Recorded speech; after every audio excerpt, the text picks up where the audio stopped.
할렐루야. 감사. 오늘 계속해서 누가복음 5장 8절. 어제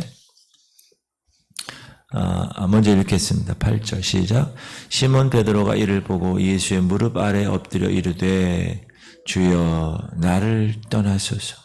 나는 죄인이로소이다 하니 이는 자기 및 자기와 함께 있는 모든 사람이 고기 잡힌 것으로 말미암아 놀라고 세베대의 아들로서 시몬의 동업자인 야고보와 요한도 놀랐습니다. 예수께서 시몬에게 이르시되 무서워하지 말라. 이제후로는 네가 사람을 취하리라 하시니 그들이 배들을 육지에 대고 모든 것을 버려두고 예수를 따르니라. 아멘.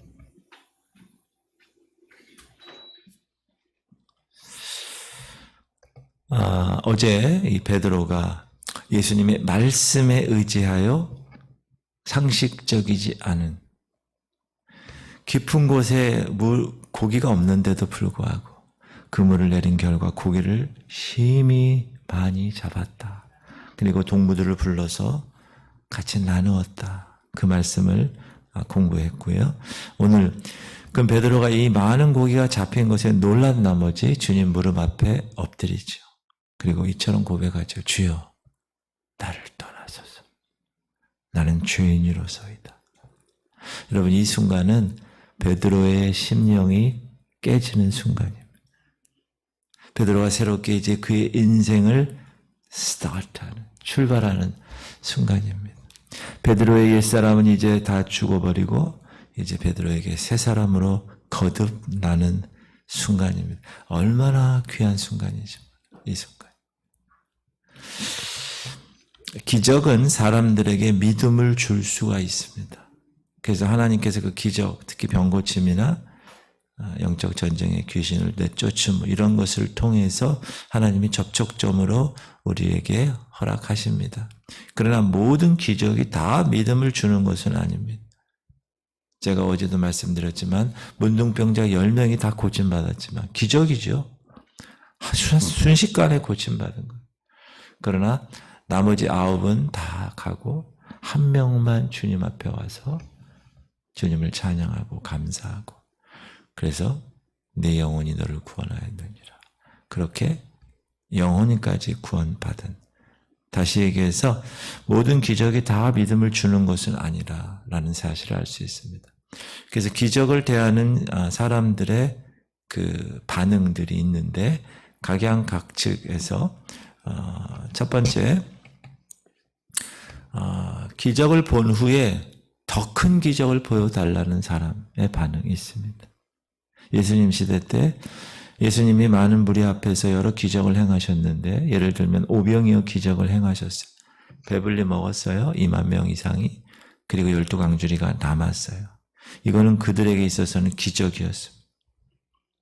그런데 며칠이 못 되어서 예수님께 이렇게 질문하죠. 시작. 그들이 묻되 그러면 우리가 보고 당신을 믿도록 행하시는 표적이 무엇이니까? 하시는 일이 무엇이니까? 기록된 바 하늘에서 그들에게 떡을 주어 먹게 하였다 함과 같이 우리 조상들은 광야에서 만나를 먹었나이다. 만나를 먹는 거는 기적이죠. 그 척박한 사막에서 뭘 심어서 거두어서 먹을 수 있는 상황이 아니었기에 하나님이 택한 백성들에게 전혀 상상하지 못하는 방법으로 하늘에서 그냥 만나가 먹을 것이 떨어졌다는 기적이죠. 그런데 오늘 오병이어의 기적을 경험하고 나서 사람들이 요구하는 것, 더 큰 기적을 지금 모세가 행했던 기적처럼, 그러니까 하나님이 모세를 통해서 만나를 내리게 하고 반석에 물을 공급했잖아요. 그러니까 더 큰, 모세와 같은 방법으로 더 큰 이적을 좀 보여달라 이렇게 얘기하죠. 그랬을 때 예수님의 반응은 무엇이었는가? 여러분 잘 알다시피 음란한 세대가 표적을 구한다는 것. 그리고 선지자 요나의 표적밖에는 보일 표적이 없다 하고 제한하시죠. 시작. 악하고 음란한 세대가 표적을 구하나 요나의 표적밖에는 보여줄 표적이 없느니라 하시고 그들을 떠나 가시니라. 표적이나 이적은 하나님을 만날 수 있는 접촉점은 될 수 있지만 믿음을 줄 수 있는 것은 아닙니다. 예수님은 그들에게 그래서 그 다른 이적과 표적을 보여주지 않았다는 거예요. 이게 기적을 경험하고 나서 더 큰 기적을 요구하는 사람, 그런 부류의 사람이고, 두 번째 부류의 사람은 기적을 보고도 의심하는 사람이에요. 그래서 불신에 빠집니다. 복음서에 보면 나면서부터 소경된 한 청년이 있는데 예수님이 그 청년의 눈을 뜨게 하실 이 사건을 둘러싸고 막 쟁론이 벌어지죠. 이 기적을 확인하려는 서기관들이나 바리새인들은 소경되었던 청년, 그의 부모의 말을 믿지 않죠. 어떻게 나면서부터 보지 못했는데 어떻게 봐? 의심하죠. 그래서 스스로 정죄에 빠집니다. 요한복음 9장에 보면 유대인들이 그가 맹인으로 있다가 보게 된 것을 믿지 아니하고 그 부모를 불러 묻되 이는 너희 말에 맹인으로 났다는 너희 아들이냐? 그러면 지금은 어떻게 해서 보느냐? 그랬더니 맹인이 뭐라고 그러죠? 아버지하고. 잘 몰라요. 그러나 예수 그분이 고쳐줘서 나는 옛날에 보지 못했고 지금은 봅니다. 그렇게 이야기를 하는 것을 우리가 알 수 있어요. 지금도 교회 내부에서도 또 여러분 성도들 간에서도 기적을 하나님께서 허락하시는 그런 은혜가 있죠. 그러면 그것을 어떻게 해요? 우리가 간증하잖아요. 저희가 계속 제자훈련 5주, 신앙입문반, 기초양육반 12주, 19주, 17주를 경험한 사람들이 매주 나와서 요즘 간증하잖아요. 그럼 그들의 간증을 듣고 그들의 변화되는 것을 우리가 들어요. 제가 항상 간증할 때 뭐라 그러냐면 이렇게 훈련을 마치고 하나님과 사람들 앞에서 간증합니다. 이렇게 꼭 멘트를 하는데 그 간증하는 거는 사람들 앞에서 간증하는 게 아닙니다. 하나님 앞에서 하는 것이고 또 그것을 통해서 사람들에게 도전을 주고 하나님이 이렇게 이 교회를 이끄시고 저 한 사람을 다루시는구나 이런 걸 깨닫게 하려고 그러는 거예요. 근데 성도들 가운데서도 그렇게 변화되고 그런 간증의 삶을 의심하는 사람이 있다. 그러니까 기적을 의심하는 사람의 부류가 있다. 그런 거예요. 지금 여기에 유대인처럼. 세 번째는 기적을 통해서 믿음을 가진 사람들입니다. 오늘 베드로가 그 주인공입니다. 이 베드로는 고기를 많이 잡게 된 기적을 통해서 믿음을 갖게 됩니다. 그럼 베드로에게 믿음을 준 그 기적이 뭡니까? 예수 그리스도의 말씀을 친히 들었다는 말씀에 의지하여. 예수님의 말씀은 그에게 있어서 약속이었어요. 야, 깊은 데로 가. 이건 뭘 전제하죠? 네가 내 말을 순종하면 거기서 네가 원하는 걸 얻을 수 있는 거야. 약속이죠. 베드로는 이 말씀에 순종한 거죠. 그 약속을 신뢰한 거죠. 믿은 거죠. 그리고 자기가 그 믿은 것으로 끝나지 않고 자기 행위를 통해서 깊은 곳에 그물을 내리죠. 이게 바로 순종, 말씀 순종의 결과입니다. 강단에서 선포되는 말씀, 여러분이 여러분 나름대로 읽는 말씀 다 여기 들어가 있어요. 그런데 거기서 멈추는 단계, 그 단계는 기적을 경험할 수가 없습니다. 여러분이 그 말씀을 신뢰했다면 그 말씀대로 삶으로 행동으로 옮겨줘야 깊은 곳에 그물을 던지는 행위가 있어야 그 약속이 성취가 되는 것입니다. 다시 말하면 베드로가 체험한 기적은 순종, 말씀 순종에 의해서 온 것이다. 이처럼 하나님 말씀에 자신이 순종함으로 그 순종의 결과에서 나온 기적, 그런 이적의 체험만이 베드로와 같은 믿음의 변화, 근본적인 변화의 역사를 이루게 하는 겁니다. 그러므로 여러분께서 다른 초자연적인 기적도 하나님이 허락하시지만 보편적인 기적, 뭐죠? 말씀 순종으로 인하여 하나님이 약속하신 보통 우리가 32,500가지라고 얘기하는 그 약속을 내가 믿고 신뢰하고 주의 종의 말 강단에 선포되는 말씀, 그런 모든 것들을 다 믿고 그 말씀대로 순종하는 것. 통성기도할 때는 부르짖으며 기도하라 그러면 순종해서 부르짖고, 전도하라 그러면 전도하고, 서로 손잡고 허깅하라 그러면 허깅하고, 이 교회 공동체에서 하나님이 원하시는 이 천국의 삶을 구현해내기 위한 여러 가지 많은 방법들을 지금도 무슨 그런 거를 해. 이렇게 하는 게 아니라 말씀을 신뢰했다면 그 말씀대로 순종하는 결과 생각하지 못하는 초자연적인 현상이 일어난다. 네가 알지 못하는 크고 비밀한 것을 네게 보이리라. 하나님 말씀하셨어요. 뭐 할 때? 순종하고 부르짖을 때. 그런 여러분 주인공들 되시기 바랍니다. 그래서 그런 기적과 이적이 계속 체험되면 체험될수록 계속 강조하는 거예요. 하나님께서 이렇게 하셨어요. 간증하고. 그게 목장 모임에서 나누는 거예요. 그게 제자 훈련에서 나누는 거고. 교회 만나면 권사님 나 이렇게 변화됐어. 집사님 하나님께서 우리 가정을 이렇게 하셨어요. 그렇게 계속 하는 그런 공동체가 교회 공동체. 교회가 왜 이래? 저 집사도 왜 말투가 저래? 그런 거를 지적하고 비판하고 그거는 세상에서는 하는 거예요. 그건 어둠의 영들이 하는 거예요. 분열시키는. 그 사람이 정말 하나님의 영 성령이 있다면 영은 살리는 것이요. 육은 무익한 거예요. 그런 여러분들 되기 바랍니다. 그리고 나서 베드로가 고백하죠. 이 변화된 기적을 보고 나서 이 심령이 변화됐어요. 그의 고백에서 8절에 시몬 베드로가 이를 보고 예수의 무릎 앞에 엎드려 이르되 주여 나를 떠나소서. 나는 죄인이로서. 그리스도로 말미암아 변화받은 모든 사람들, 저를 포함해서 여러분들 포함해서 이 고백이 동일하게 우리 입술을 통해서 고백되어져야 된다는, 주님에게 나를 떠나달라고 호소했어요. 왜? 이제 내 이 영의 빛이 비춰진 거예요. 내 자신을 보게 된 거예요. 내가 이렇게 죄인이구나. 그동안은 몰랐는데. 여러분, 지하실에 껌껌하잖아요. 딱 스위치를 올리면 다 보여. 곰팡이가 썰고 바퀴벌레가 있고 거미줄이 있고 지저분한 것이 보이는 거예요. 불이 켜지기 전에는 안 보입니다. 예수님을 직접 만나기 전에는 내가 죄인이라는 사실, 내가 죄덩어리라는 사실을 알 수가 없습니다.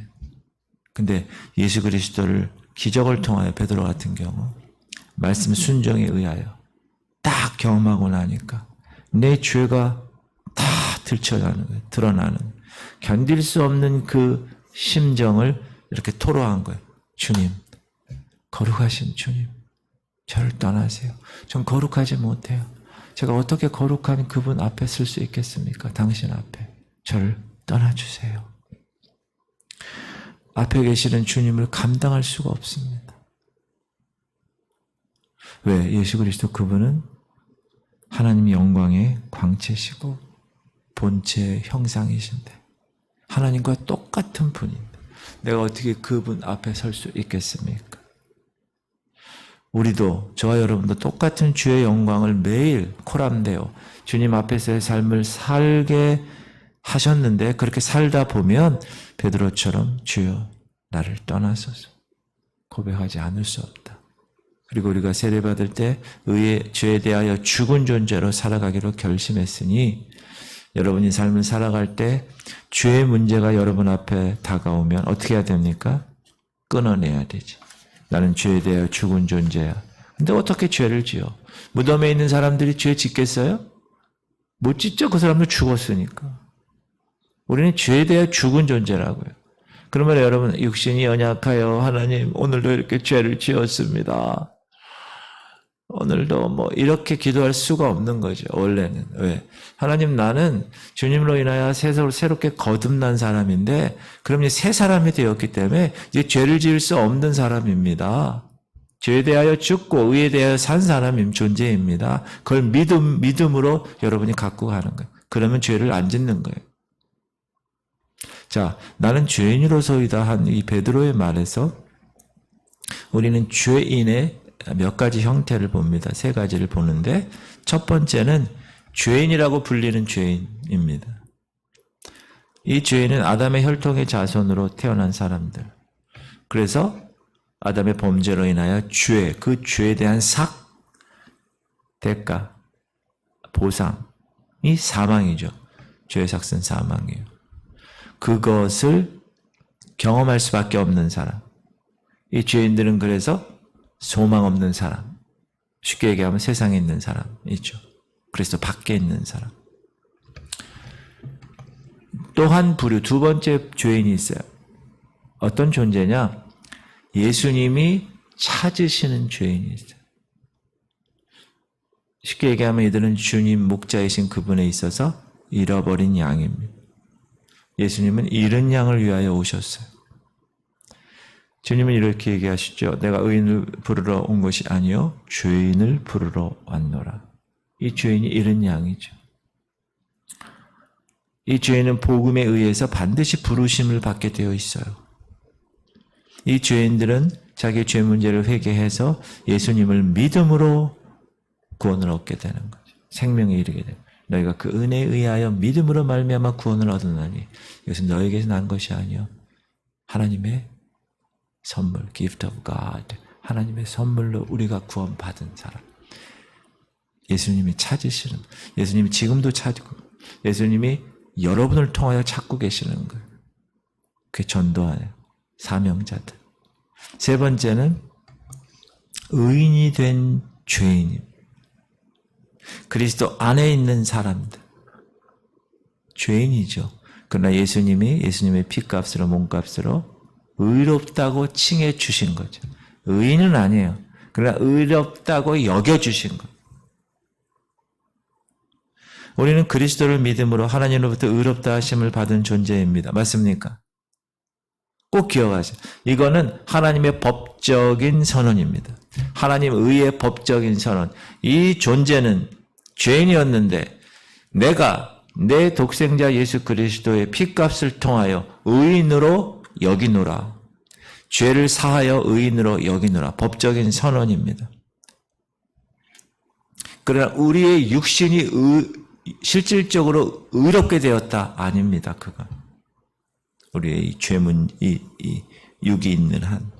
우리의 몸은 여전히 죄인이지만 여러분 죄인이라고 하는 말은 우리가 의롭다고 인치심을 받은 이후에도 여전히 죄를 범할 수 없는 죄인들을 이야기합니다.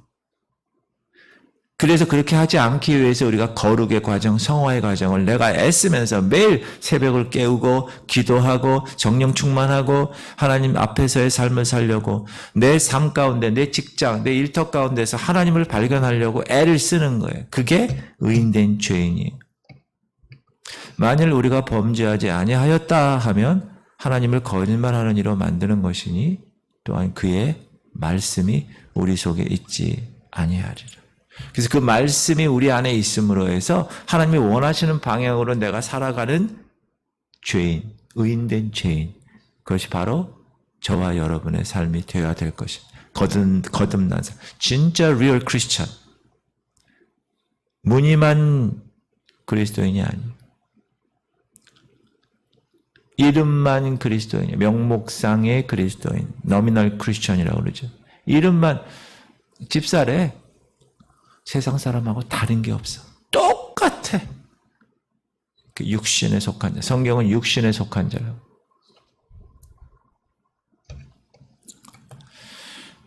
베드로는 주님으로부터 소명을 받습니다. 주님은 이처럼 자기를 낮추고 죄인임을 고백하는 베드로를 향하여 소명을 허락하시는. 왜? 예수님이 왜 만나주셨어요? 이유가 있으니까. 예수님이 여러분을 왜 성도로 구별하셔서 택하셨어요? 이유가 있으니까. 그 이유가 뭐예요? 여러분이 해야 할 일이 이 땅에서 사명이에요. 베드로에게는 이렇게 얘기하시죠. 예수께서 시몬에게 이르시되 무서워하지 말라. 이제 후로는 네가 사람을 취하리라. 고기를 취했던 고기 잡는 어부에서 사람을 취하는 Fishers of men, 사람 낚는 어부로 하나님의 베드로의 생애를 변화시키는 사건, 너무나 귀한 사건. 그래서 그렇게 하니 고기가 잡은 것이 심히 많아 그물이 찢어지는 그 경험이 여러분 삶 가운데서 있기를 소망합니다. 그리고 그것을 경험한 사람은 절대 잊어버리면 안 돼요. 사람은 잊어버려요. 계속 기억해야 돼요. 계속. 그게 성화의 과정이에요. 10년, 20년 지나면 그 감이 떨어져요. 그걸 여러분이 계속 감을 붙드셔야 돼요. 영적 민감함. 생활의 달인에 나오는 사람들이 왜 생활의 달인에서 그렇게 주인공으로 나와요? 자기가 하는 그 일에 아주 예민해진 거죠. 그렇죠? 피자 만드는 사람이 하루에 몇십 판을 만드니까 그 밀가루 그걸 막 돌리면서까지 하잖아요. 막 이러면서. 주차하는 사람들이 얼마나 주차를 잘해요. 생활의 달인 보면 제가 깨닫는 게 많아. 우리가 영적으로 반복하고 repetition, 반복. 여러분 이게 별일 아닌 것 같죠? 그게 힘이에요. 그렇게 돼서 내가 이제 영적인 체질이 바뀌어야 되는 거예요. 영적인 체질이 바뀌어지면 그 다음부터는 가속도가 붙는 거예요. 그러면 영적 생활의 달인에 여러분이 나오는 거예요. 할렐루야. 그런 여러분 되시기 바랍니다. 기도 제목. 주님,